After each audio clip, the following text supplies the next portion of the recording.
ਮਿੱਠਾ ਖਾ ਰਹੇ ਨੇ ਜੀ ਫੈਟ ਨੇ ਜਦੋਂ ਬਾਡੀ ਵਿੱਚ ਡਾਈਜੈਸਟ ਹੋਣਾ ਉਹਨੇ ਪਹਿਲੇ 10 ਟਾਈਮਸ ਸ਼ੂਗਰ ਬਣਾਉਣੀ ਹੈ ਜੀ ਤੇ ਇਸ ਕਰਕੇ ਮੈਂ ਕਹਿ ਸਕਦਾ ਕਿ ਆਪਾਂ ਇਨਸੂਲਿਨ ਦੇ ਰਹੇ ਮਰੀਜ਼ਾਂ ਨੂੰ ਵੀ ਇਨਸੂਲਿਨ ਹੌਲੀ ਹੌਲੀ ਘਟਾ ਸਕਦੇ ਹਾਂ ਜੋ ਸੈਰ ਤੇ ਆਪਣੀ ਡਾਈਟ ਕੰਟਰੋਲ ਸ਼ੁਰੂ ਕਰਨ ਜੀ ਤੇ ਇਹ ਜ਼ਰੂਰੀ ਨਹੀਂ ਕਿ ਉਹਨਾਂ ਨੂੰ ਹਮੇਸ਼ਾ ਹੀ ਦਵਾਈ ਖਾਣੀ ਪਏਗੀ ਜੀ ਮਤਲਬ ਅਸੀਂ ਉਹੀ ਪਰਹੇਜ਼ ਕਹਿੰਦੇ ਇਲਾਜ ਨਾਲੋਂ ਪਰਹੇਜ਼ ਚੰਗਾ ਔਰ ਜੇ ਅਸੀਂ ਬਿਲਕੁਲ, ਪਰਹੇਜ਼ ਬਿਲਕੁਲ। ਕਰਦੇ ਹਾਂ ਤੇ ਉਹਦੇ ਨਾਲ ਸਾਨੂੰ ਕਾਫੀ ਜਿਹੜਾ ਉਹ ਫਾਇਦਾ ਮਿਲਦਾ ਬਹੁਤ ਫਾਇਦਾ ਮਿਲਦਾ ਜੀ ਡਾਕਟਰ ਸਾਹਿਬ ਆਪਣੀ ਸਿਹਤ ਦੇ ਨਾਲ ਜੁੜੀਆਂ ਹੋਈਆਂ ਬਹੁਤ ਸਾਰੀਆਂ ਗੱਲਾਂ ਜਿਹੜੀਆਂ ਉਹ ਸਾਹਮਣੇ ਆਉਂਦੀਆਂ ਨੇ ਚਾਹੇ ਉਹ ਸਾਡੇ ਦਿਲ ਨੂੰ ਲੈ ਕੇ ਹੈ ਚਾਹੇ ਉਹ ਸਾਡੇ ਬਾਡੀ ਦੇ ਕਿਸੇ ਵੀ ਪਾਰਟ ਨੂੰ ਲੈ ਕੇ ਹੈ ਪਰ ਇੱਕ ਹੋਰ ਜਿਹੜੀ ਹੈ ਅੱਜ ਕੱਲ ਸਾਹਮਣੇ ਆ ਰਹੀ ਹੈ ਕਿ ਅਸੀਂ ਲੋਕ ਸਿਹਤ ਨੂੰ ਅਣਗੌਲਿਆ ਕਰਦੇ ਹੋਏ ਕੁਝ ਜਿੱਦਾਂ ਜੰਕ ਫੂਡ ਜ਼ਿਆਦਾ ਪਸੰਦ ਕਰਦੇ ਆ ਈਵਨ ਜਿਹੜੇ ਬੱਚੇ ਸਕੂਲ ਵੀ ਜਾਂਦੇ ਆ ਉਹ ਆਪਣਾ ਟਿਫਨ ਅਵੋਇਡ ਕਰਦੇ ਨੇ ਜਾਂ ਫਿਰ ਕੁਝ ਹੋਰ ਬਾਹਰ ਜਾ ਕੇ ਕੈਂਟੀਨਾਂ ਦੇ ਵਿੱਚ ਖਾਣਾ ਜਿਹੜਾ ਉਹ ਖਾਣਾ ਪਸੰਦ ਕਰਦੇ ਨੇ ਉਹਦੇ ਨਾਲ ਵੀ ਉਹਨਾਂ ਦੀ ਜਿਹੜੀ ਉਹ ਸਿਹਤ ਉਹ ਖਰਾਬ ਹੁੰਦੀ ਹੈ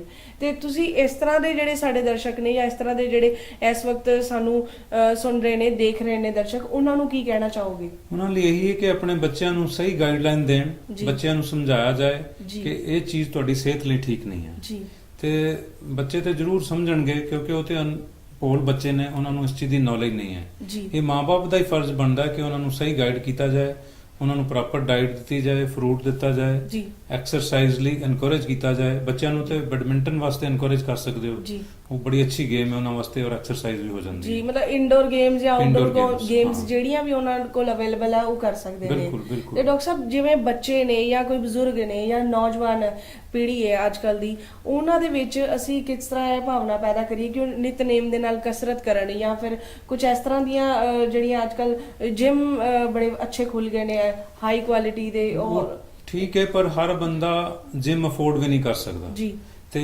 ਮੈਂ ਇਸ ਕਰਕੇ ਇਸ ਚੀਜ਼ 'ਚ ਨਹੀਂ ਜ਼ੋਰ ਦਿਆਂਗਾ ਇੱਕ ਜਿਹੜਾ ਵਾਕਿੰਗ ਹੈ ਨਾ ਜੀ। ਉਹ ਬਹੁਤ ਵੱਡੀ ਐਕਸਰਸਾਈਜ਼ ਹੈ ਜੀ। ਮੈਨੂੰ ਇੱਕ ਗੱਲ ਯਾਦ ਆ ਰਹੀ ਹੈ ਵਰਲਡ ਦੇ ਰਿਨਾਊਂਡ ਕਾਰਡੀਓਲੋਜਿਸਟ ਜਿਹੜਾ ਹੈ, ਉਹ ਕਹਿੰਦਾ strengthen the muscles of your heart through your legs ਜੀ ਔਰ ਇਹ ਗੱਲ ਬਿਲਕੁਲ ਅਜਮਾ ਕੇ ਦੇਖੀ ਹੈ ਮੈਂ ਅਗਰ ਤੁਸੀਂ ਵਾਕਿੰਗ ਕਰਦੇ ਹੋ ਤੁਹਾਡੇ ਹਾਰਟ ਦੇ ਮਸਲ ਸਟਰੋਂਗ ਹੋ ਜਾਂਦੇ ਨੇ ਜੀ ਤੇ ਦੂਸਰਾ ਡਾਈਟ ਕੰਟਰੋਲ ਹੈ ਅਗਰ ਸਹੀ ਖੁਰਾਕ ਚੱਲ ਰਹੀ ਹੈ ਤੇ ਕਦੀ ਵੀ ਹਾਰਟ ਅਟੈਕ ਬਲੱਡ ਪ੍ਰੈਸ਼ਰ ਜੀ। ਜਾਂ ਸ਼ੂਗਰ ਦਾ ਖਤਰਾ ਨਹੀਂ ਹੈ ਜੀ ਜੀ ਡਾਕਟਰ ਸਾਹਿਬ ਮੈਨੂੰ ਵੀ ਇਹੀ ਉਮੀਦ ਹੈ ਕਿ ਅੱਜ ਅਗਰ ਸਾਡੇ ਦਰਸ਼ਕਾਂ ਦੇ ਵਿੱਚ ਨੰਨੇ ਮੁੰਨੇ ਬੱਚੇ ਵੀ ਇਸ ਪ੍ਰੋਗਰਾਮ ਨੂੰ ਦੇਖ ਰਹੇ ਨੇ ਤੇ ਉਹ ਜ਼ਰੂਰ ਇਸ ਬਾਰੇ ਸੋਚਣਗੇ ਤੇ ਡਾਕਟਰ ਸਾਹਿਬ ਇੱਕ ਹੋਰ ਗੱਲ ਹੈ ਭਾਵੇਂ ਉਸ ਨੂੰ ਮੈਂ ਪਰਸਨਲੀ ਵੀ ਪੁੱਛਣਾ ਚਾਹਾਂਗੀ ਕਿ ਬਚਪਨ ਵਿੱਚ ਤੇ ਅਸੀਂ ਥੋੜੇ ਮਤਲਬ ਫੈਟ ਸਾਡੇ 'ਚ ਘੱਟ ਸੀਗੇ ਲੇਕਿਨ ਹੁਣ ਮੈਂ ਦਿਨੋਂ ਦਿਨ ਥੋੜੀ ਜਿਹੀ ਮੋਟੀ ਹੁੰਦੀ ਜਾ ਰਹੀ ਹਾਂ ਇਸ ਤਰ੍ਹਾਂ ਹੀ ਮੇਰੇ ਵਰਗੇ ਹੋਰ ਨੌਜਵਾਨ ਪੀੜ੍ਹੀ ਬਹੁਤ ਸਾਰੀ ਹੈ ਕਿ ਇਹ ਜਿਹੜਾ ਮੋਟਾਪਾ ਹੈ ਉਹ ਵੀ ਸਾਡੀ ਸਿਹਤ ਨੂੰ ਇੱਕ ਅਲੱਗ ਜਿਹਾ ਮੋੜ ਦੇ ਦਿੰਦਾ ਹੈ ਤੇ ਉਸ ਬਾਰੇ ਥੋੜਾ ਜਿਹਾ ਦੱਸੋ ਕਿ ਮੋਟਾਪੇ ਨੂੰ ਕੰਟਰੋਲ ਕਿੱਦਾਂ ਕੀਤਾ ਜਾਵੇ ਤੇ ਇਹਦੇ ਜਿਹੜੇ ਅਚਾਨਕ ਵਧਣ ਦੇ ਜਾਂ ਘਟਣ ਦੇ ਕਾਰਨ ਕੀ ਹੁੰਦੇ ਨੇ ਦੇਖੋ ਮੋਟਾਪਾ ਜਿਹੜਾ ਹੈ ਉਹ ਸਿਹਤ ਦਾ ਬਹੁਤ ਵੱਡਾ ਦੁਸ਼ਮਣ ਹੈ ਬਿਲਕੁਲ ਕਿਉਂਕਿ ਸਾਰੀਆਂ ਬਿਮਾਰੀਆਂ ਦੀ ਜੜ ਹੈ ਇਸ ਨੂੰ ਅਗਰ ਆਪਾਂ ਕਹੀਏ ਤਾਂ ਜੀ ਜਿਹੜਾ ਇਨਸਾਨ ਮੋਟਾ ਹੈ ਉਹਨੂੰ ਬਹੁਤ ਜ਼ਿਆਦਾ ਚਾਂਸਸ ਨੇ ਸ਼ੂਗਰ ਹੋਣ ਦੇ ਜੀ ਉਹਨੂੰ ਬਹੁਤ ਜ਼ਿਆਦਾ ਚਾਂਸਸ ਨੇ ਹਾਰਟ ਅਟੈਕ ਹੋਣ ਦੇ ਜੀ ਉਹਨੂੰ ਬਹੁਤ ਜ਼ਿਆਦਾ ਚਾਂਸਸ ਨੇ ਕੈਂਸਰ ਹੋਣ ਦੇ ਜੀ ਇਸ ਕਰਕੇ ਸਾਨੂੰ ਮੋਟਾਪੇ ਤੋਂ ਬਚਣਾ ਚਾਹੀਦਾ ਹੈ ਜੀ। ਗੱਲ ਫਿਰ ਉੱਥੇ ਹੀ ਆਣੀ ਹੈ ਕਿ ਮੋਟਾਪਾ ਰੋਕਿਆ ਜਾਏਗਾ ਅਗਰ ਆਪਾਂ ਡਾਈਟ ਕੰਟਰੋਲ ਕਰਾਂਗੇ ਲਾਈਫ ਸਟਾਈਲ ਚੇਂਜ ਕਰਾਂਗੇ ਜੀ।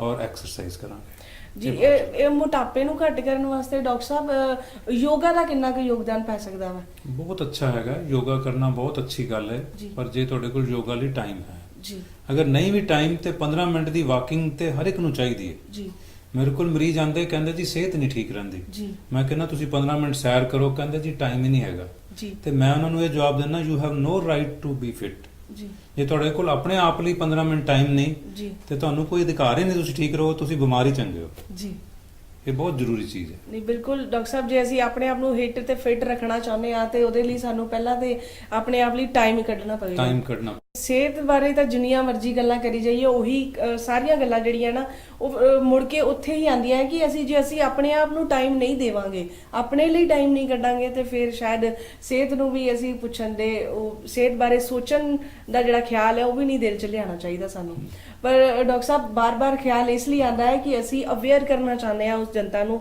ਜੋ ਅੱਜ ਇਸ ਪ੍ਰੋਗਰਾਮ ਨੂੰ ਵੇਖ ਰਹੇ ਨੇ ਕਿ ਇਹ ਸਿਹਤ ਦੇ ਨਾਲ ਜੁੜੀਆਂ ਹੋਈਆਂ ਜਿਵੇਂ ਅਸੀਂ ਬਹੁਤ ਸਾਰੀਆਂ ਬਿਮਾਰੀਆਂ ਜਿਹੜੀਆਂ ਡਿਸਕਸ ਕੀਤੀਆਂ ਨੇ ਲੇਕਿਨ ਅੱਜ ਇੱਕ ਹੋਰ ਨਵਾਂ ਆંકੜਾ ਸਾਹਮਣੇ ਆ ਰਿਹਾ ਹੈ ਕਿ ਕੈਂਸਰ ਦੇ ਜਿਹੜੇ ਮਰੀਜ਼ ਨੇ ਕੈਂਸਰ ਦੀ ਜਿਹੜੀ ਬਿਮਾਰੀ ਹੈ ਉਹ ਕਿਤੇ ਨਾ ਕਿਤੇ ਬਹੁਤ ਜ਼ਬਰਦਸਤ ਤਰੀਕੇ ਦੇ ਨਾਲ ਪੰਜਾਬ ਦੇ ਵਿੱਚ, ਪੂਰੇ ਇੰਡੀਆ ਦੇ ਵਿੱਚ ਪੁੰਗਰ ਰਹੀ ਹੈ। ਇਹਦਾ ਕੀ ਕਾਰਨ ਹੈ ਔਰ ਇਸ ਨੂੰ ਕਿੱਦਾਂ ਅਸੀਂ ਠੱਲ ਪਾ ਸਕਦੇ ਹਾਂ? ਕੈਂਸਰ ਦੀ ਸਟੱਡੀ ਕੀਤੀ ਜਾ ਰਹੀ ਹੈ ਪੰਜਾਬ ਦੇ ਵਿੱਚ, ਖਾਸ ਕਰਕੇ ਸਰਵੇ ਕੀਤਾ ਜਾ ਰਿਹਾ ਜੀ ਹੈ। ਇਹ ਦੇਖਿਆ ਗਿਆ ਕਿ ਪਾਰਟਿਕੂਲਰਲੀ ਬਠਿੰਡਾ ਜ਼ੋਨ 'ਚ ਬਹੁਤ ਜ਼ਿਆਦਾ ਕੈਂਸਰ ਹੈ। ਜੀ ਬਾਕੀ ਏਰੀਆ ਦੇ ਵਿੱਚ ਵੀ ਕੈਂਸਰ ਹੈਗੀ ਹੈ।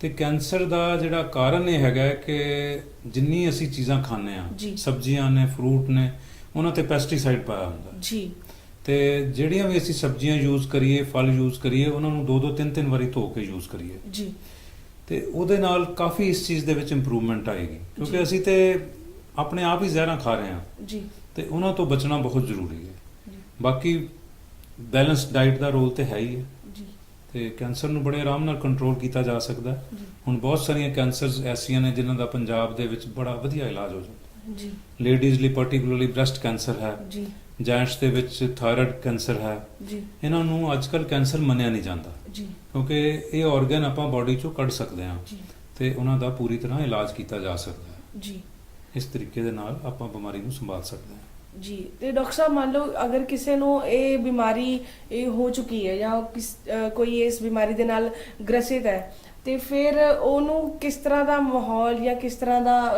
ਡਾਈਟ ਕੰਟਰੋਲ ਜਾਂ ਕਿਸ ਤਰ੍ਹਾਂ ਦੀ ਉਹਨੂੰ ਆਪਣੀ ਦੇਖਭਾਲ ਕਰਨੀ ਚਾਹੀਦੀ ਹੈ ਤਾਂ ਕਿ ਉਹ ਲੌਂਗ ਲਾਈਫ ਜਿਹੜੀ ਹੈ ਉਹ ਬਤੀਤ ਕਰ ਸਕੇ? ਅੱਜ ਦੇ ਟਾਈਮ ਤੇ ਰੀਹੈਬਿਲਿਟੇਸ਼ਨ ਬਹੁਤ ਜ਼ਰੂਰੀ ਹੈ। ਜੀ। ਸਭ ਤੋਂ ਪਹਿਲੇ ਤੇ ਹੈ ਕਿ ਕੈਂਸਰ ਡਾਇਗਨੋਜ਼ ਹੋਣ ਤੋਂ ਬਾਅਦ ਉਹਦਾ ਇਲਾਜ ਹੋਣਾ ਚਾਹੀਦਾ ਜੀ ਔਰ ਟਾਈਮਲੀ ਇਲਾਜ ਜਿਹੜਾ ਹੈ ਉਹ ਬੜਾ ਜ਼ਰੂਰੀ ਹੈ, ਕਿਉਂਕਿ ਟਾਈਮਲੀ ਇਲਾਜ ਨਾ ਕਰਨ ਨਾਲ ਉਹ ਬਾਕੀ ਆਰਗਨਸ ਦੇ ਵਿੱਚ ਫੈਲ ਜਾਂਦੀ ਹੈ ਜੀ ਤੇ ਡੈਥ ਦਾ ਕਾਰਨ ਇਹੀ ਬਣਦਾ ਹੈ ਕਿ ਜਦੋਂ ਸਾਰੇ ਆਰਗਨਸ ਦੇ ਵਿੱਚ ਕੈਂਸਰ ਫੈਲ ਜਾਂਦੀ ਹੈ ਜੀ ਫਿਰ ਆਪਾਂ ਮਰੀਜ਼ ਨੂੰ ਬਚਾ ਨਹੀਂ ਸਕਦੇ। ਜੀ ਤੇ ਜੇ ਇੱਕ ਪ੍ਰਾਇਮਰੀ ਆਰਗਨ ਹੈ ਜਿਹਦਾ ਬ੍ਰੈਸਟ ਨੂੰ ਰਿਮੂਵ ਕਰਤਾ ਜਾਏ ਜੀ ਤੇ ਲੇਡੀ ਦੀ ਲਾਈਫ 20-30 ਇਅਰਸ ਤੱਕ ਸਰਵਾਈਵਲ ਰੇਟ ਹੈਗਾ। ਜੀ ਥਾਇਰਾਇਡ ਕੈਂਸਰ ਦੇ ਵਿੱਚ ਅਗਰ ਥਾਇਰਾਇਡ ਕੱਢਤਾ ਜਾਏ ਜੀ। ਤੇ ਉਹਦੇ ਵਿੱਚ ਵੀ 25 ਤੋਂ 30 ਇਅਰਸ ਦਾ ਲਾਈਫ ਸਪੈਨ ਆਰਾਮ ਨਾਲ ਮਿਲ ਜਾਂਦਾ ਹੈ। ਮਿਲ ਜਾਂਦੀ ਹੈ। ਲੇਕਿਨ ਜੇ ਆਪਾਂ ਉਹਦਾ ਇਲਾਜ ਟਾਈਮ ਨਾਲ ਨਹੀਂ ਕਰਦੇ, ਜੀ। ਉਹ ਹੋਰ ਆਰਗਨਸ ਦੇ ਵਿੱਚ ਫੈਲ ਜਾਂਦਾ ਹੈ, ਲਿਵਰ 'ਚ ਚਲਾ ਜਾਂਦਾ ਹੈ, ਬੋਨਸ 'ਚ ਚਲਾ ਜਾਂਦਾ ਹੈ, ਲੰਗਸ 'ਚ ਚਲਾ ਜਾਂਦਾ ਹੈ ਜੀ ਤੇ ਫਿਰ ਉਹ ਸੈਕੰਡਰੀ ਕਾਰਸੀਨੋਮਾ ਜਿਹੜਾ ਉਹਨੂੰ ਕੰਟਰੋਲ ਕਰਨਾ ਔਖਾ ਹੈ ਓਕੇ। ਤੇ ਉਹੀ ਸਾਡੀ ਮੌਤ ਦਾ ਕਾਰਨ ਬਣਦਾ ਹੈ।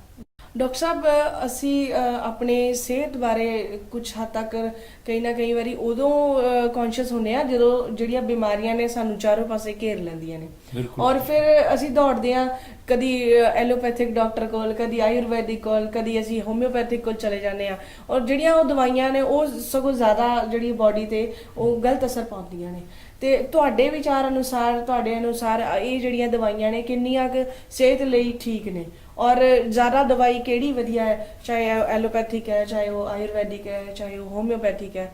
ਇਹਨਾਂ ਤਿੰਨਾਂ ਦੇ ਵਿੱਚ ਕੀ ਕੀ ਅੰਤਰ ਹੈ, ਕਿਸ ਤਰ੍ਹਾਂ ਦੇ ਇਹ ਕੰਮ ਕਰਦੀਆਂ ਨੇ ਸਰੀਰ ਤੇ? ਤੁਹਾਡਾ ਸਭ ਤੋਂ ਪਹਿਲਾ ਸਵਾਲ ਤੇ ਬੜਾ ਅੱਛਾ ਲੱਗਿਆ ਵੀ ਅਸੀਂ ਡਿਲੇ ਕਰ ਦਿੰਦੇ ਹਾਂ। ਜੀ ਸਭ ਤੋਂ ਜ਼ਰੂਰੀ ਇਹ ਹੈਗਾ ਕਿ ਸਾਨੂੰ ਆਪਣਾ ਰੈਗੂਲਰ ਚੈੱਕਅਪ ਕਰਾਉਣਾ ਚਾਹੀਦਾ। ਜੀ ਮੈਂ ਦੇਖਿਆ ਬਾਹਰ ਅਮਰੀਕਾ ਦੇ ਵਿੱਚ ਲੋਕਾਂ ਨੇ ਡਾਕਟਰ ਤੋਂ ਪ੍ਰੀ ਅਪਾਇੰਟਮੈਂਟ ਲਈ ਹੁੰਦੀ ਹੈ, ਜੀ ਉਹ ਬਿਮਾਰ ਨਹੀਂ ਹੁੰਦੇ, ਉਹ ਜੀ। ਸਿਰਫ ਆਪਣਾ ਰੈਗੂਲਰ ਚੈੱਕਅਪ ਕਰਾਉਣ ਜਾਂਦੇ ਨੇ। ਜੀ ਜੇ ਸਾਡੀ ਬਾਡੀ ਦਾ ਰੈਗੂਲਰ ਚੈੱਕਅਪ ਹੁੰਦਾ ਹੈ, ਕੋਈ ਥੋੜਾ ਜਿਹਾ ਨੁਕਸ ਡਿਵੈਲਪ ਕਰ ਰਿਹਾ ਹੈ ਜੀ ਤੇ ਅਸੀਂ ਉਹਨੂੰ ਉੱਥੇ ਹੀ ਟ੍ਰੀਟਮੈਂਟ ਕਰ ਦਿੰਦੇ ਹਾਂ। ਜੀ ਤੇ ਡਿਲੇ ਕਰਨ ਦੇ ਨਾਲ ਜਦੋਂ ਬਿਮਾਰੀ ਵੱਧ ਜਾਂਦੀ ਹੈ ਉਨਾ ਹੀ ਫਿਰ ਡਿਫਿਕਲਟ ਹੋ ਜਾਂਦਾ ਹੈ। ਜੀ ਬਾਕੀ ਜਿੱਥੋਂ ਤੱਕ ਐਲੋਪੈਥੀ, ਹੋਮਿਓਪੈਥੀ ਜਾਂ ਆਯੁਰਵੈਦੀ ਦਾ ਸਵਾਲ ਹੈ, ਉਹ ਆਪਣੀ ਆਪਣੀ ਜਗ੍ਹਾ ਤੇ ਸਾਰੇ ਠੀਕ ਨੇ। ਜੀ ਅਸੀਂ ਕਿਸੇ ਨੂੰ ਗਲਤ ਨਹੀਂ ਕਵਾਂਗੇ। ਜੀ ਬਾਕੀ ਜਿੱਦਾਂ ਕੁਝ ਸਰਜੀਕਲ ਟ੍ਰੀਟਮੈਂਟ ਨੇ ਉਹ ਐਲੋਪੈਥੀ ਤੋਂ ਬਿਨਾ ਹੋ ਹੀ ਨਹੀਂ ਸਕਦੇ। ਜੀ ਉਹਦੇ ਲਈ ਸਾਨੂੰ ਆਪਰੇਸ਼ਨ ਹੀ ਐਡਵਾਈਸ ਕਰਨਾ ਪੈਂਦਾ ਹੈ। ਜੀ ਤੇ ਕੁਝ ਬਿਮਾਰੀਆਂ ਐਸੀਆਂ ਨੇ ਜਿਨ੍ਹਾਂ ਦੇ ਵਿੱਚ ਹੋਮਿਓਪੈਥਿਕ ਦਵਾਈਆਂ ਬਹੁਤ ਹੀ ਅੱਛੀਆਂ ਨੇ। ਜੀ ਜਿਸ ਤਰ੍ਹਾਂ ਗਾਲ ਬਲੈਡਰ ਸਟੋਨ ਹੈ, ਐਲੋਪੈਥੀ ਦੇ ਵਿੱਚ ਉਹਦਾ ਕੋਈ ਇਲਾਜ ਨਹੀਂ ਹੈ, ਜੀ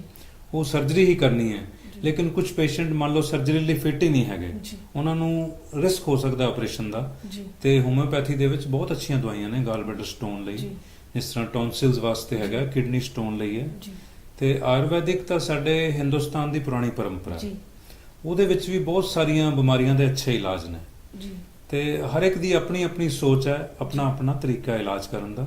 ਜੀ ਤੇ ਤਿੰਨੋਂ ਹੀ ਪੈਥੀਆਂ ਆਪਣੀ ਜਗ੍ਹਾ ਤੇ ਠੀਕ ਨੇ। ਮਤਲਬ ਇਹ ਹੈ ਕਿ ਸਾਨੂੰ ਇਹ ਦੇਖਣਾ ਚਾਹੀਦਾ ਹੈ ਕਿ ਅਗਰ ਬਿਮਾਰੀ ਦੀ ਜਿਹੜੀ ਜੜ ਹੈ ਉਹ ਐਲੋਪੈਥਿਕ ਦੇ ਨਾਲ ਦੂਰ ਹੋ ਹਾਂ, ਸਕਦੀ ਹੈ ਤੇ ਬਿਲਕੁਲ। ਅਸੀਂ ਕਈ ਵਾਰੀ 2-2 3-3 ਸਾਲ ਨਹੀਂ। ਦੂਸਰੀ ਦਵਾਈ ਖਾਂਦੇ ਰਹਿੰਦੇ ਹਾਂ ਔਰ ਹਾਂਜੀ। ਇਹਨੂੰ ਸਾਨੂੰ ਪਤਾ ਹੀ ਨਹੀਂ ਹਾਂ, ਚੱਲਦਾ। ਉਹੀ ਚੀਜ਼ ਹੈ ਨਾ, ਜਿਸ ਬਿਮਾਰੀ ਦਾ ਇਲਾਜ ਦੇਖੋ ਹੋਣਾ ਹੀ ਆਪਰੇਸ਼ਨ ਦੇ ਨਾਲ ਜੀ। ਹੈ ਤੇ ਅਸੀਂ ਐਵੇਂ ਕੋਈ ਆਯੁਰਵੈਦਿਕ ਜਾਂ ਹੋਮਿਓਪੈਥਿਕ ਦਵਾਈ ਖਾਈ ਜਾਈਏ, ਜੀ ਫਿਰ ਬਾਅਦ ਚ ਆਪਰੇਸ਼ਨ ਕਰਾਈਏ, ਉਨੀ ਦੇਰ ਚ ਉਹ ਬਿਮਾਰੀ ਵੱਧ ਚੁੱਕੀ ਹੁੰਦੀ ਹੈ। ਜੀ ਤੇ ਸਰਜੀਕਲ ਟ੍ਰੀਟਮੈਂਟ ਨੂੰ ਐਲੋਪੈਥੀ ਤੇ ਹੀ ਡਿਪੈਂਡ ਕਰਨਾ ਚਾਹੀਦਾ। ਹੁਣ ਡਾਕਟਰ ਸਾਹਿਬ ਇਹ ਵੀ ਦੇਖਣ ਚ ਆਇਆ ਤੁਸੀਂ ਆਪਣੇ ਕਲੀਨਿਕ ਤੋਂ ਇਲਾਵਾ ਕੁਝ ਚੈਰੀਟੇਬਲ ਟਰਸਟ ਨੂੰ ਵੀ ਟਾਈਮ ਦਿੰਦੇ ਹੋ, ਉੱਥੇ ਹਾਂਜੀ। ਜਾ ਕੇ ਵੀ ਆਪਣੀ ਜਿਹੜੀਆਂ ਸੇਵਾਵਾਂ ਉਹ ਦਿੰਦੇ ਹੋ।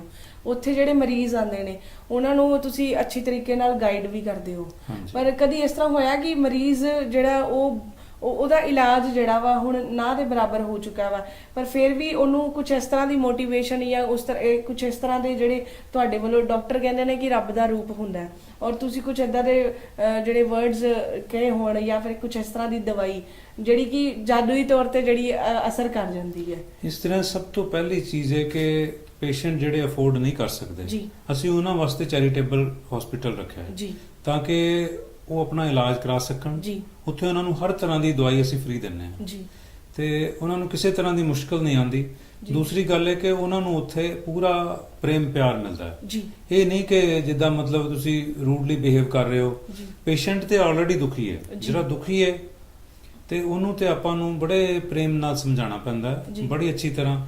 ਔਰ ਕੁਝ ਮਰੀਜ਼ ਇਸ ਚੀਜ਼ ਨੂੰ ਮਹਿਸੂਸ ਕਰਦੇ ਨੇ, ਉਹ ਕਹਿੰਦੇ ਜੀ ਸਾਡੀ ਤੇ ਅੱਧੀ ਬਿਮਾਰੀ ਠੀਕ ਹੋ ਗਈ ਹੈ ਜੀ। ਗੱਲ ਕਰਕੇ। ਜੀ ਤੇ ਉਹਦਾ ਕਾਰਨ ਇਹੀ ਹੈ ਕਿ ਉਹਨਾਂ ਨੂੰ ਪ੍ਰੇਮ ਦੀ ਜ਼ਰੂਰਤ ਹੈ, ਪਿਆਰ ਦੀ ਜ਼ਰੂਰਤ ਜੀ। ਹੈ, ਤੇ ਬਾਕੀ ਦਵਾਈ ਨੇ ਤੇ ਆਪਣਾ ਕੰਮ ਕਰਨਾ ਹੀ ਹੁੰਦਾ ਹੈ। ਜੀ ਔਰ ਇਹ ਅਸੀਂ ਕਹਿ ਸਕਦੇ ਹਾਂ ਕਿ ਸਿਹਤ ਨੂੰ ਠੀਕ ਕਰਨ ਲਈ ਅਗਰ ਪਿਆਰ ਦੇ ਦੋ ਬੋਲ ਵੀ ਬੋਲ ਦਿੱਤੇ ਜਾਣ ਤੇ ਅੱਧੀ ਬਿਮਾਰੀ ਵੈਸੇ ਹੀ ਉਹ ਜਿਹੜੀ ਉਹ ਠੀਕ ਹੋ ਜਾਂਦੀ ਹੈ। ਬਿਲਕੁਲ ਠੀਕ ਕਹਿਣਾ ਔਰ ਚਾਹੁੰਦਾ। ਅਗਰ ਕੋਈ ਇਨਸਾਨ ਜਾਂ ਕੋਈ ਵੀ ਸਾਡਾ ਫੈਮਿਲੀ ਮੈਂਬਰ ਕਿਸੇ ਵੀ ਕਿਸਮ ਦੀ ਬਿਮਾਰੀ ਦੇ ਨਾਲ ਜੂਝ ਰਿਹਾ ਹੈ, ਲੜ ਰਿਹਾ ਹੈ, ਤੇ ਸਾਨੂੰ ਉਹਦੇ ਨਾਲ ਪਿਆਰ ਦੇ ਨਾਲ ਟਰੀਟ ਕਰਨਾ ਚਾਹੀਦਾ ਹੈ ਔਰ ਉਹਦੀ ਹੈਲਪ ਕਰਨੀ ਚਾਹੀਦੀ ਹੈ ਕਿ ਬਿਲਕੁਲ। ਉਹ ਜਿਹੜੇ ਹਾਲਾਤ ਚੋਂ ਨਿਕਲ ਰਿਹਾ ਹੈ ਉਸ ਹਾਲਾਤ ਨੂੰ ਅੱਛੇ ਤਰੀਕੇ ਦੇ ਨਾਲ ਉਹ ਪਾਰ ਕਰ ਸਕੇ। ਮਰੀਜ਼ ਨੂੰ ਇੰਨਾ ਕੁ ਪਿਆਰ ਕਰਨਾ ਚਾਹੀਦਾ ਹੈ ਕਿ ਉਹਨੂੰ ਲੱਗੇ ਹੀ ਨਾ ਮੈਂ ਬਿਮਾਰ। ਜੀ ਡਾਕਟਰ ਸਾਹਿਬ, ਗੱਲਾਂ ਤੇ ਹੋਰ ਵੀ ਬਹੁਤ ਜ਼ਿਆਦਾ ਨੇ, ਵਿਸ਼ੇ ਹੋਰ ਵੀ ਬਹੁਤ ਜ਼ਿਆਦਾ ਨੇ ਜਿਨ੍ਹਾਂ ਤੇ ਅਸੀਂ ਤੁਹਾਨੂੰ ਸਟੂਡੀਓ 'ਚ ਬੁਲਾ ਕੇ ਗੱਲਬਾਤ ਕਰਦੇ ਰਵਾਂਗੇ ਔਰ ਆਪਣੇ ਦਰਸ਼ਕਾਂ ਨੂੰ ਉਸ ਬਾਰੇ ਜਾਣਕਾਰੀ ਦਿੰਦੇ ਰਵਾਂਗੇ, ਲੇਕਿਨ ਅੱਜ ਦਾ ਜਿਹੜਾ ਸਮਾਂ ਉਹ ਇਜਾਜ਼ਤ ਨਹੀਂ ਦੇ ਰਿਹਾ ਕਿ ਅਸੀਂ ਇਸ ਪ੍ਰੋਗਰਾਮ ਨੂੰ ਹੋਰ ਅੱਗੇ ਲੈ ਕੇ ਜਾਈਏ।